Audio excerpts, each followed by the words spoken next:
And I work with our Nord Anglia schools in Hong Kong and across the world on curriculum. Before taking this role, I worked as a school improvement advisor, and before that, I worked in secondary schools as an English teacher. So reading is something that I care deeply about, and I'm really going to enjoy talking about it with you today. So we're specifically focusing on reading strategies for EAL learners, but the strategies I share in the webinar today, and it is super practical, will be useful for any of your learners, however they come to their reading of texts. So I'm going to move on from this slide because I'm coming back to it in a minute. Okay, so I'm going to start by saying I prefer not to use the term EAL learners, because saying that English is our additional language kind of sounds like a deficit model. I prefer to use the term plurilingual students, because all of our learners who are new to English have another language that isn't new to them. So they are multilingual. They come with a knowledge of languages that sometimes exceeds our own. Certainly a lot of my students have language capacities that exceed mine. So what I'm going to talk about is how we introduce key language and content that students need to read and understand in the text before they read the text. Then we're going to look at during reading, how we model reading strategies and how we scaffold. And I'm going to talk quite a lot about metacognition and reading in that section, because I think that's really important. And then finally, I'm going to talk about after reading, how we support students in reviewing key learning, after reading and viewing, and what those after reading activities can look like. So we're going to do a before, during, and after structure today. There will be an opportunity for participation where we put you in breakout rooms. And there are going to be other opportunities when I'm going to pause for you to add to the chat. So please contribute and join in. The webinars are much more fun when they're interactive. Okay, the first thing I'm going to talk about is how we think about what we do with students in terms of scaffolding. If we set a high floor and a high ceiling on our tasks, if we make them too difficult for our students to come to and access. Now, this is often an issue in really high expectations teaching. We set a really high aspiration for our students, which is a good thing, but we don't provide an entry level that's low enough for our students to get on board and get going. And if we don't do that, our students are frustrated, often intimidated, and unable to start. I've had this experience in my learning. I'm sure you've had it in yours, where something just feels too difficult to even attempt.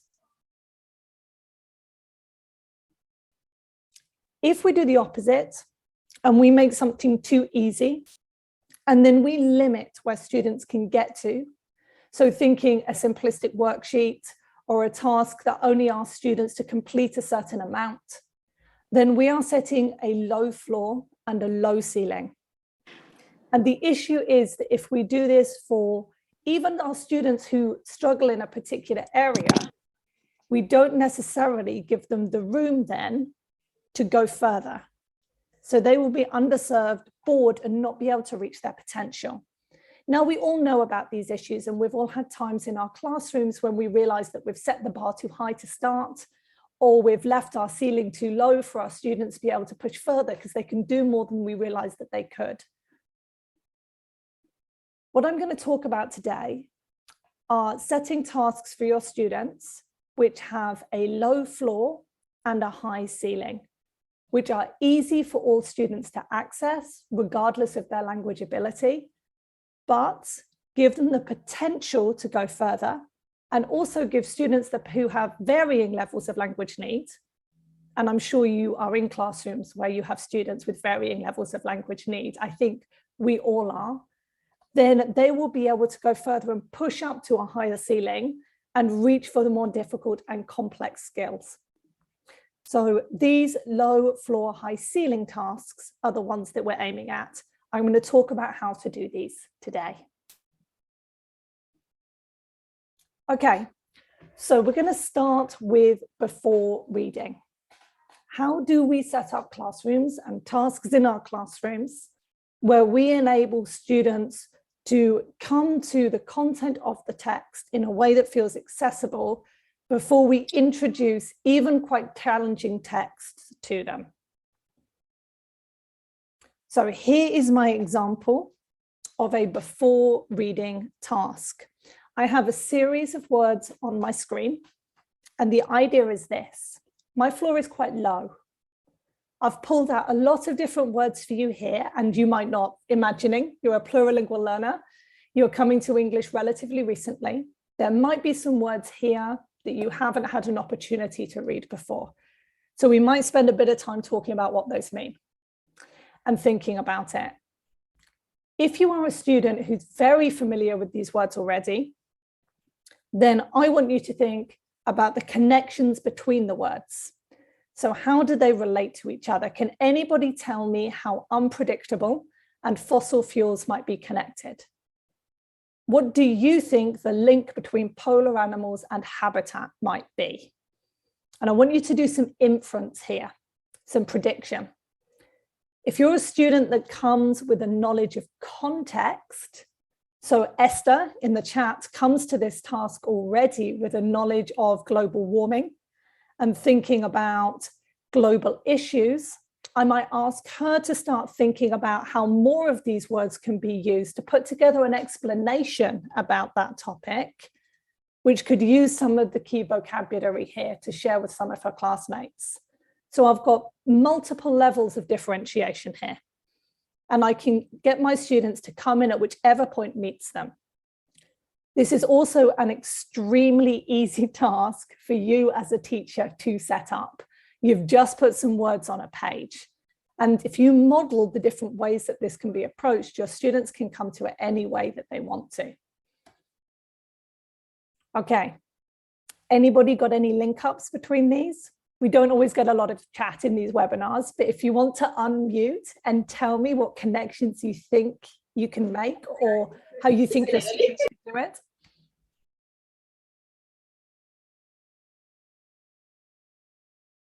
No problem. I'm going to give you all a chance to warm up, but super useful task to do, especially if you've just realized that you've got a text which might be pitching a bit high, that you're setting your floor too high for many of your students to reach. Just to lay it out about how you put it together, you take a selection of key vocabulary from the text before sharing the whole text. You read the words together and identify any unknown vocabulary and phrases. So read it with your class. Then you group the words you think belong together or link the words together and explain their reasoning. So for example, Will in the chat, thank you, has linked burp and unpredictable, Amazon rainforest and habitat. Amina has said that the unplanned use of fossil fuels will result in an unpredictable future. Lovely extended sentence there, Mina, showing what our students who are familiar with the use of language could do there as they took it one step further. Your students can then also make predictions about the text they are about to read, using these words as clues. And I'm going to come to prediction again later. You can, if you wanted to, introduce the vocabulary in stages when you're doing this prediction task. And then students can adapt their predictions in response. So this is a really varied task. You can do a lot with it, but it's very, very simple in its structure. When students come to a pre-reading task like this one, they are supported in their learning of new key vocabulary. They are also prepared for accessing the full text, which often can be intimidating if it contains a proportion of language that they don't know or they're coming to for the first time. And they're able to use this dialogue straight away with other students using this vocabulary in their talk. So bags of words are one of my favorite activities and were one of my favorite activities to do with the class because of the variety of what you can do with them. And they're an alternative to presenting words in a standard glossary where you lay out a word plus its definition at the same time and just read through the list. Another way to do this, which is again very straightforward, is to present these words as pictures. Now, this is a really good form of anchoring for your younger learners. The bag of words I just showed you works right the way through. You can use it from your youngest learners right the way up to your students who are in high school. If you want to have something very accessible for students who are new to reading, the relationship between pictures can help students in doing the same kind of connections and prediction words right from the beginning, and then you can introduce the vocabulary and link it to the image. Yes, exactly, Will. The visuals take away the language barrier and make it multimodal. What it also does, which is lovely, is it leans on the idea of being uncertain, because being new to a language is a vulnerable space. I'm sure you've all felt it. When you're trying to use language for the first time, you're prone to making mistakes, and it can feel difficult and embarrassing, which means that it can be more uncomfortable for students to want to talk if they are in a plurilingual classroom, if they're worried about being embarrassed. Using the language of tentativity, of maybe and what if and could, there's a lot of research behind this, that this deepens our thinking and helps us to go further in how we're connecting and making new ideas. So this will deepen students' potential to be able to make predictions and form new understandings about a text before they read it, whilst taking away some of the pressure for them to get the right answer, because nobody knows yet what it's going to be about. The question remains, let's say I'm a teacher and I'm about to do a bag of words with my class for the first time. Which words do I choose to pull out? So I'm going to spend a little bit of time on this now, because the bag of words is excellent, but you need to pick out the right words. So which words do we choose? Now, we could choose some of the basic words, our familiar words here, tier 1 words, the words of everyday speech familiar to most children. And those might be appropriate if you're using a very basic text, or you've got students who are very, very new to English. However, these probably won't provide... Oh, could somebody mute their mic there for me? Thank you. They probably won't provide the most stretch and challenge when we're thinking about setting our high ceiling. So we'd want to make sure these weren't the only words we chose. It's also tempting to go for our tier 3 words. And our tier 3 words are our very domain specific words. So these are the words that we would read in a text and think they were hard, because they're the words that jump out to us as being technical. So for example, a word from the text that I'm using as the basis for this webinar at the moment is industrial revolution. That would be a very technical word specifically from the historical context of the text I've chosen. Other words could be things like protractor or Egyptologist or velociraptor, or any of those words that we associate with a particular area or subject. Now, we might want to use a few of those, but also let's not use too many of those, because A, that's going to set our floor really high. And also, those aren't always the most useful words for our students to be familiar with. The words that we really want to focus on in our vocabulary instruction are tier 2 words. Now, if anybody's interested in what I'm doing here, this is from the Educational Endowment Foundation and the vocabulary work of Isabel Beck. She says that the high frequency words found in many different content areas, the words that we use as mature language speakers and are often used in academic speech and writing, are tier 2 words. And these are the words like process and estimate and extreme and unpredictable. They're words that you're going to find in lots and lots and lots of different texts across the curriculum. So these are really high value words for your language learners to know, because they're multi-purpose and they're going to need them as they progress through school. So these are the words that we want to make sure we're capturing and working on, as well as the more subject specific words that we can see at the top of the pyramid. So this is our text, and this is what the whole text looks like. And on a slide, it's kind of overwhelming. I've actually taken it from a website.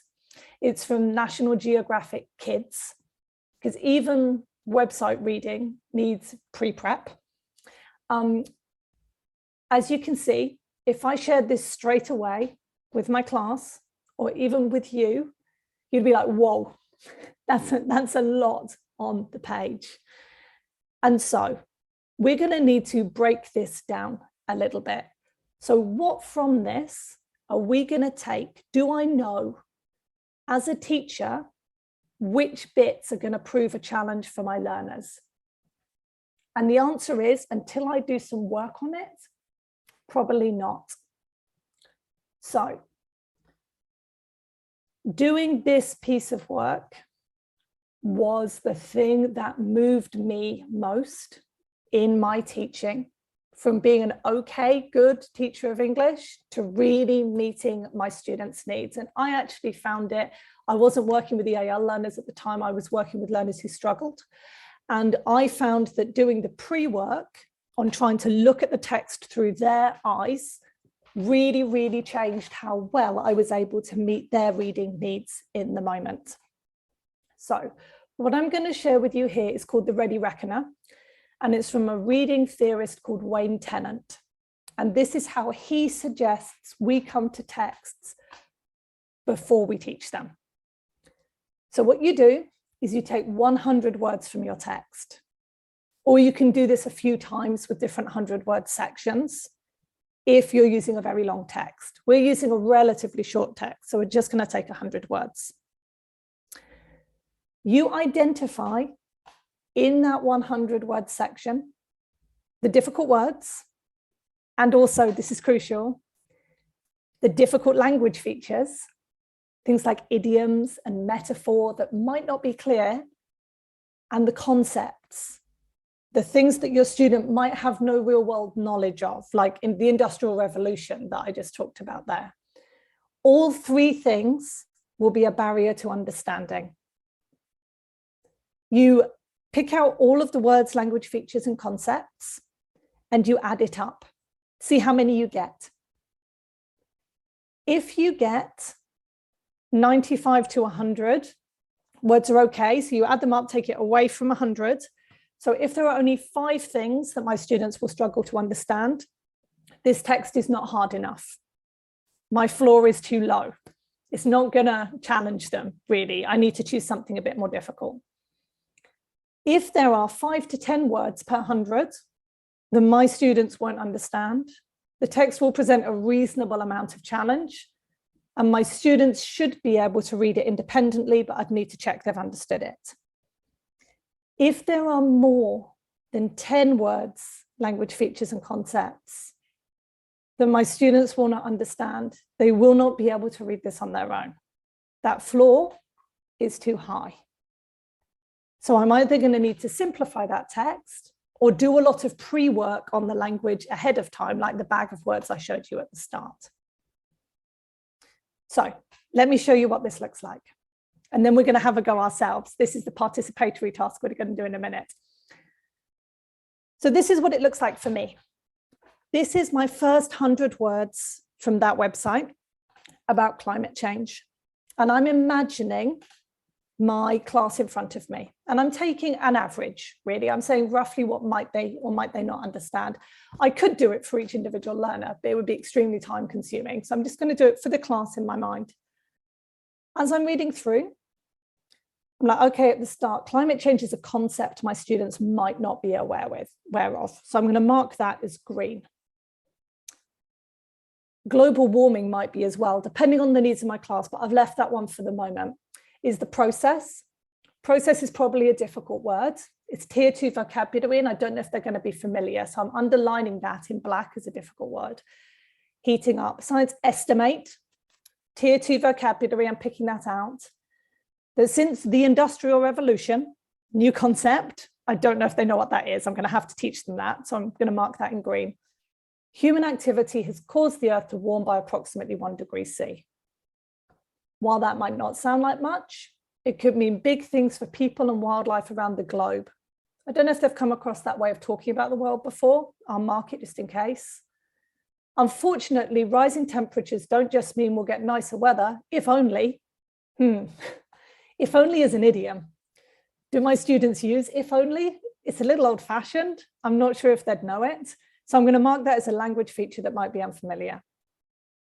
And I can go on. You'll see that in the rest of the article, I've picked out extreme, unpredictable, and adapt as other difficult words that my students might not know. And these will be the words that I pick out, the concepts that I pick out, and the language feature for pre-teaching before we read this text, because I think they need to know these things in advance. And that means when they do come to the text, they won't be a barrier to understanding anymore. Now, we don't just need to do this when we're doing nonfiction. Here's an example of a text, The Shadow Keeper by Elphinstone. And I've taken 100 words from this novel to think about what would be the difficult words, language features, and concepts in that one. And it works too for simpler books. This is actually 100 words taken from a picture book that I might want to do with my much younger learners. And obviously I'd use the pictures when I was teaching it, but I've isolated the language here as an exercise for us to think about it. So what I'd like us to do is to have a go at doing this. I have set up a Miro board. So I'm just going to stop my share and then reshare so that you can see this. I'm going to share this is when I'm trying to do two things at the same time. Here we go. I'm going to share my example on my screen here from Google Chrome.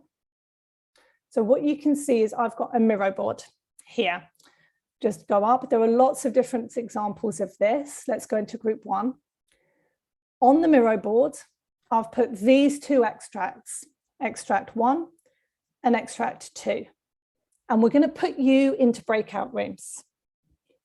What I'd like you to do is choose one of the extracts. Doesn't matter which one. And imagine your class or some students you've recently taught.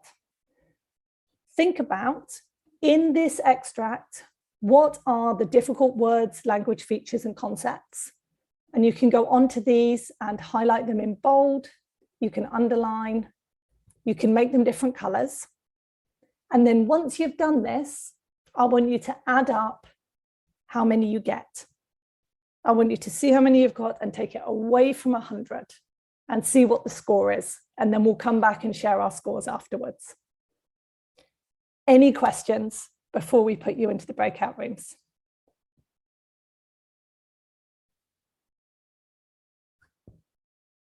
No?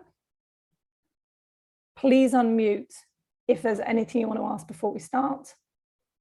Okay, Margaret, we're going to give you 10 minutes. Please talk about this while you're doing it. I know it's difficult with strangers, but if you chat about it, it's way more fun because you're going to have to reach a consensus on which words to highlight because you're doing it together. Okay, interesting. In the breakout room I was in, we got 89. We were doing extract 1. So that was a text that was just slightly difficult for our students to do independently. So we would have needed to pick out quite a few of those words and do some pre-work to make sure that those were being understood. 85. Okay, so it's a good test of readability as well to help you sort of position things from your students' eyes. Right, I'm going to move on. I've put everything in a bibliography. So if you want to refer more deeply to the theory that sits around this, and Wayne Tennant's work, his work is excellent.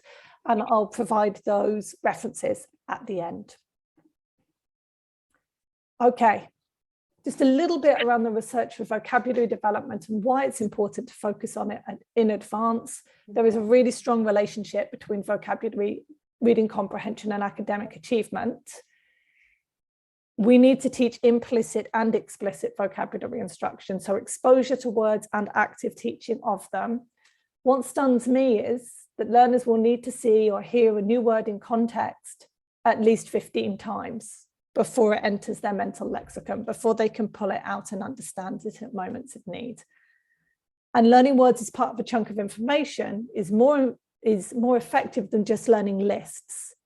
So if we do pull those words out and introduce them out of context, we then need to show them in context as well for them to make full sense.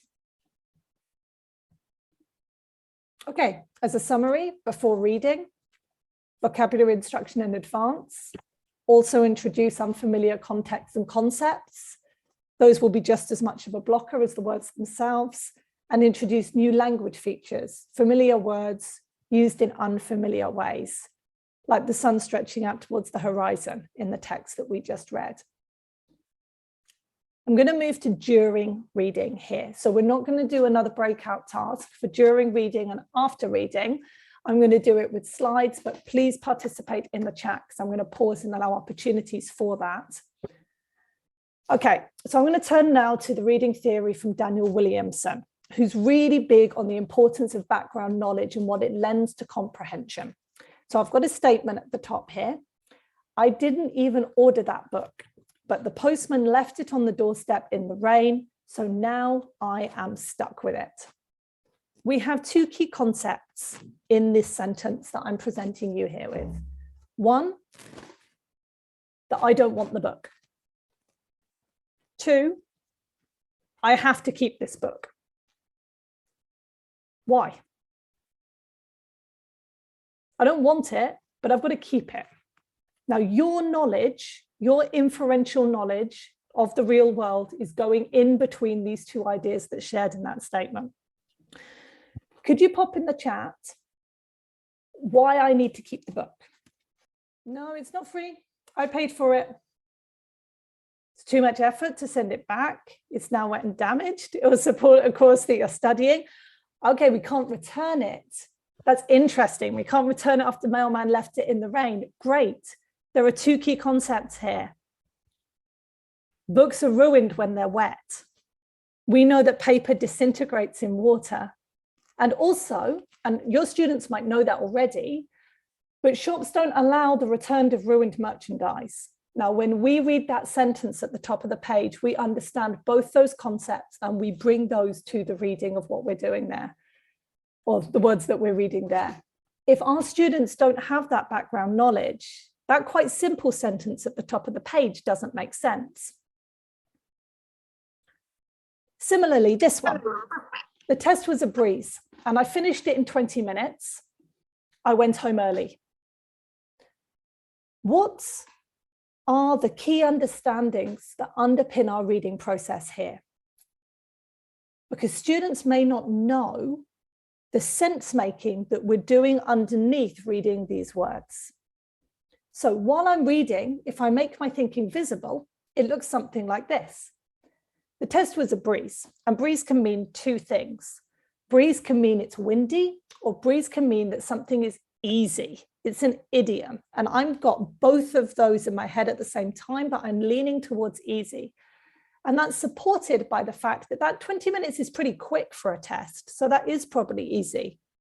If I was 5 years old, 20 minutes is a lifetime. It's a really long time. So I'm bringing an adult understanding of context to this reading here. Similarly, I went home early. We do a really big inferential jump there between something being easy and going home early. Why did this person go home early? Well, if I'm a child at school, in primary or secondary school, I don't get to leave school when I finish my tests. I have to stay there. Being able to finish a test and go home early is something you can do when you start your studies later. That's more of an adult kind of study to do. You finish the test and you can just go. Whereas if you're a younger student in middle school or primary school, you don't get to go home when you finish the test. You stay in school. So there's a whole load of underpinning concepts here, which might be really new to our students and also new to our language learners. So because of that, it's really important to show students what the process of sense making looks like when you're doing reading. We've done pre-reading, but during reading, we need to show what happens, because as we're reading, we are constructing the sense of the text the whole time as we go, and it's invisible. Because we're not usually reading out loud necessarily, when we make sense of a text, we do it in our heads, which means that our students can't see or understand the process that we're going through. It's really important that we do start to make it visible and audible to our students how this sense making happens. It's a really good piece of metacognition that lets our struggling readers into our heads. And we can do this through active reading strategies. So for a student, active reading might look like they're reading, they're summarizing as they go what they're reading, they're asking questions about what they're reading, they're clarifying and answering those questions as they go, they're predicting what be in the next section of the text, where you might start there. And then if they're doing it in a group, they might switch up between doing those roles, having one student who's being a person who summarizes, having another student being a person who asks questions, having another student being the one who clarifies the meaning of words.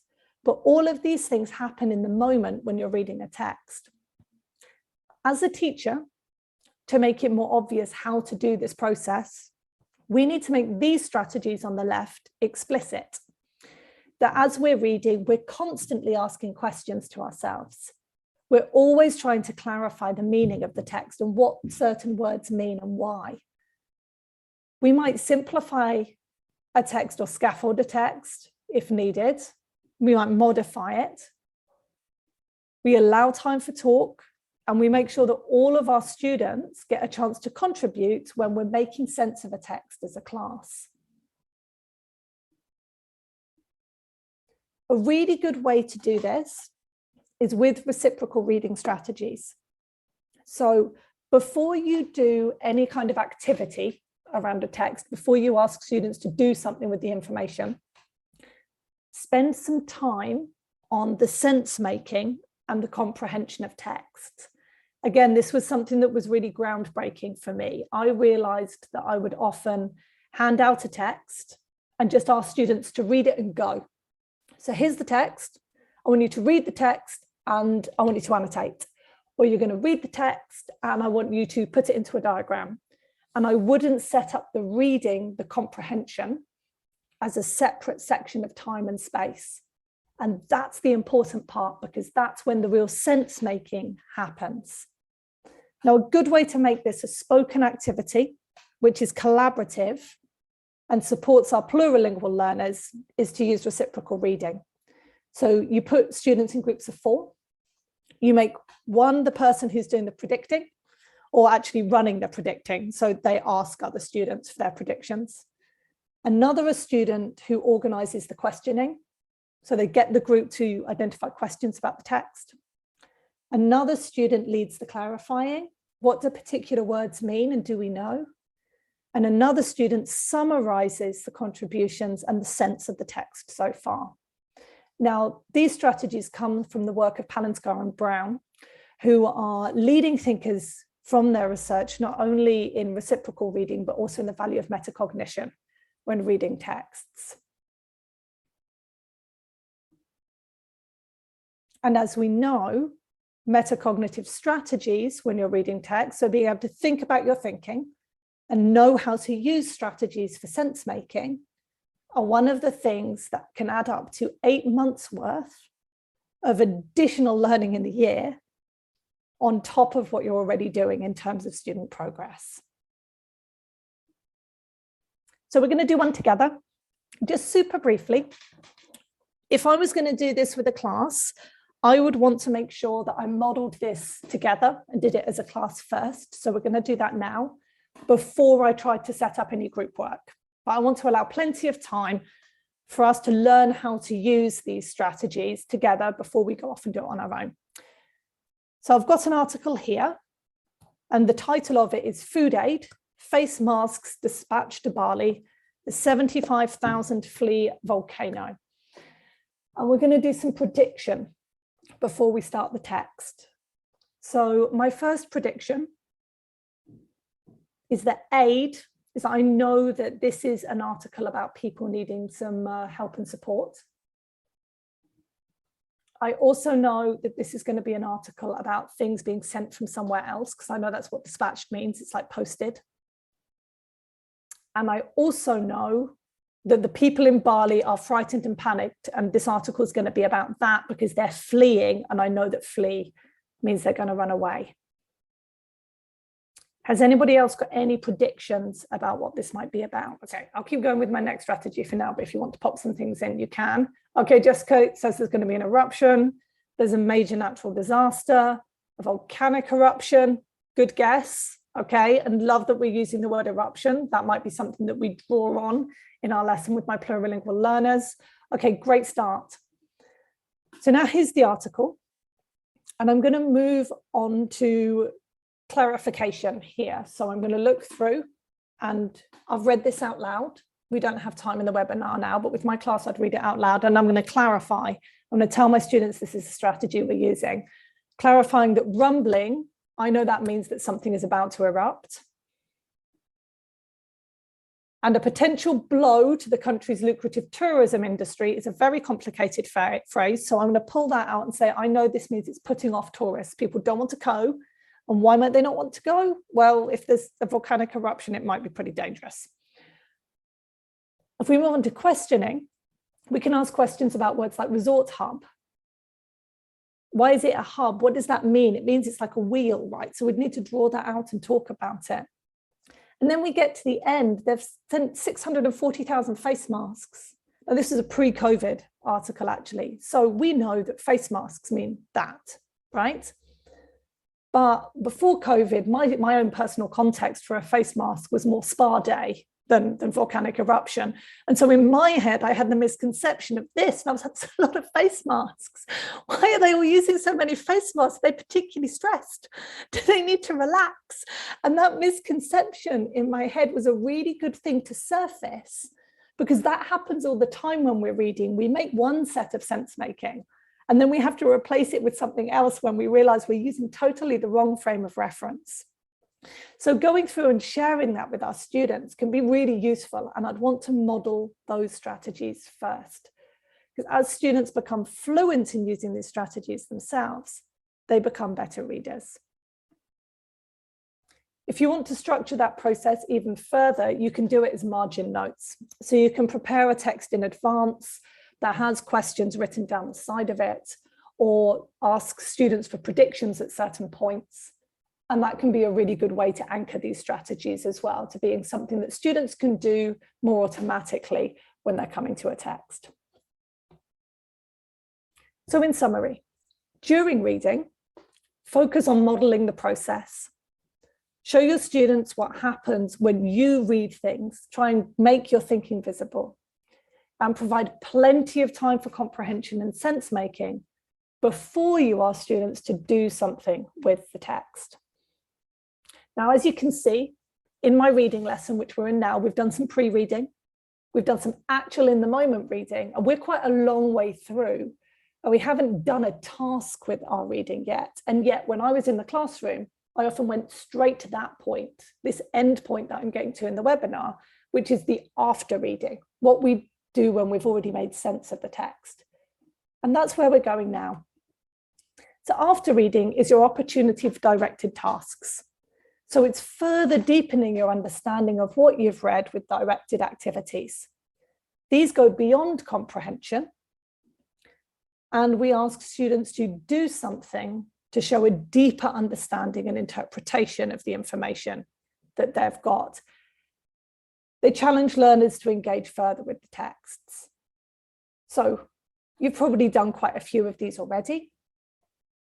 These can be text reconstruction activities where you separate texts out and get students to put them in order. They could be things like writing labels or annotations for diagrams, changing the text into a picture or flowchart. It could be highlighting keywords and picking out certain themes. So saying, what are the key themes in a text? What are the key things that tell you more about a character in a text? You might be doing a graphic organizer or a mind map, or transforming one text into another.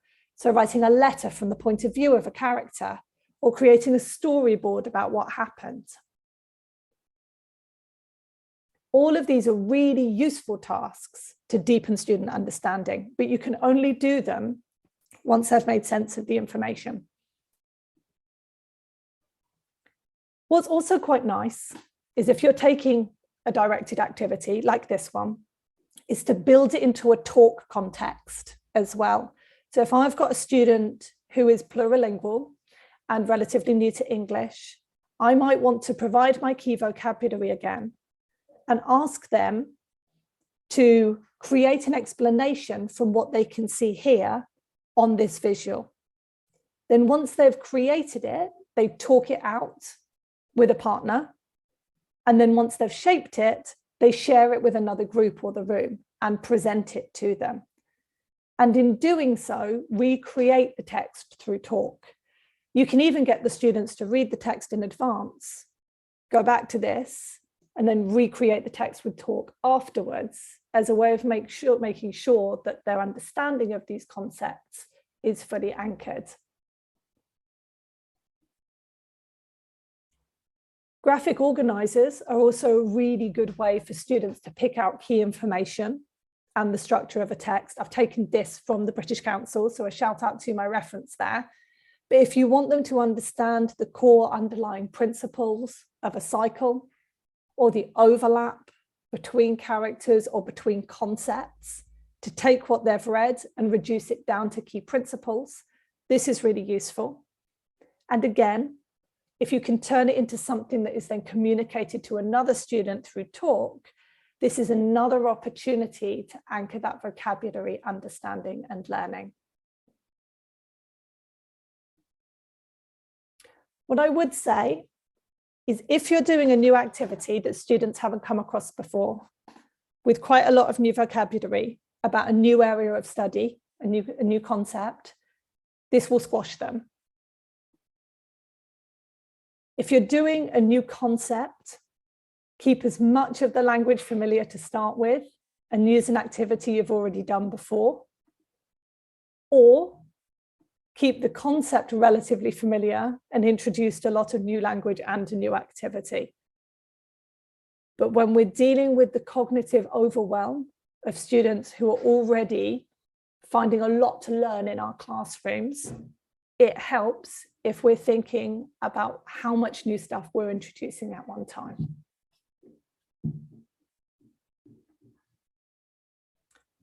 So finally, lots of ideas for what to do with reading here. Lots of ideas for scaffolding if we think back to where we set our floor and where we set our ceiling. What I would say is that as you progress and all of these strategies become useful and familiar to students, you can move further and further away from doing this with students to them doing it by themselves. But for them to have the metacognitive awareness of which strategies to use and how to interact with the text and sense make it, how to turn that into something that looks at key concepts and principles, it happens over time. It's a lot to ask if we ask for students to do it independently too soon. So you sharing it as a teacher, providing opportunities for structured practice, and then moving to a model where you're able to give a student a text for themselves and they just read it, is something that happens as a process over time. Okay, so in summary, after reading, once your student has understood the text and you're on to directed activities, focus on opportunities for transferring understanding to new contexts and introduce increased amounts of independence over time. Okay, so I've only left a couple of minutes for questions. If people have any, please unmute now and let me know, or pop them in the chat. There's a whole load of links at the end. So we'll send the PowerPoint round. So anybody who's doing further studies in this area or just likes to learn about it, you can access all of that here. Thank you very much for joining, and I hope everybody has a great rest of day. Bye-bye.